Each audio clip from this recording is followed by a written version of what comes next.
ইরানের সাথে যুদ্ধ শুরু হতে না হতেই বড় ধরনের আর্থিক ক্ষতির মুখে যুক্তরাষ্ট্র। এরই মধ্যে 3টি F-15 ফাইটার জেট ধ্বংসের খবর সামনে এসেছে। মার্কিন MQ-9 রিপার ড্রোন ধ্বংসের দাবি করেছে তেহরান। এছাড়া মার্কিন ঘাঁটিতে একের পর এক হামলায় ক্রমেই বাড়ছে যুদ্ধের ব্যয়। যুদ্ধ দীর্ঘায়িত হলে সরাসরি প্রভাব মার্কিন নাগরিকদের উপর পড়বে বলে মত সমর বিশ্লেষকদের।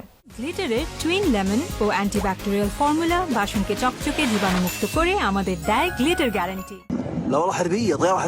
মাঝ আকাশে ঘুরতে ঘুরতে মাটিতে আছড়ে পড়ছে মার্কিন F-15 যুদ্ধবিমান। কুয়েতের আকাশসীমা পার হওয়ার মুহূর্তে যুদ্ধবিমানটি ভূপাতিত করার দাবি ইরানের। কোনো রকমে বেঁচে ফেরেন পাইলট। আন্তর্জাতিক বিভিন্ন গণমাধ্যম বলছে, যুদ্ধের ময়দানে এরকম 3টি F-15 ফাইটার জেট খুইয়েছে যুক্তরাষ্ট্র।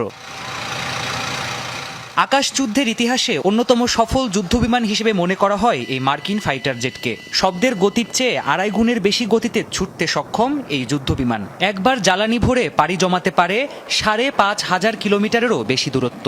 অত্যন্ত কার্যকর এই ফাইটার জেটের দামও তাই আকাশ ছোঁয়া। এক একটির মূল্য 9.5 কোটি মার্কিন ডলারেরও বেশি।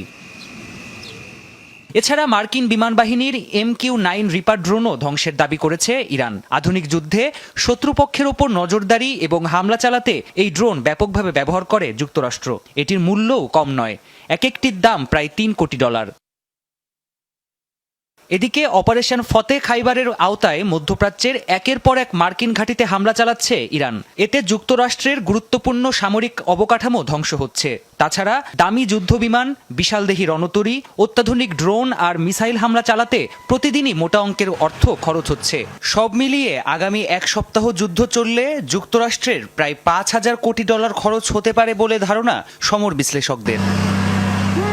প্রাণপ্রতিম কুণ্ডু, যমুনা নিউজ।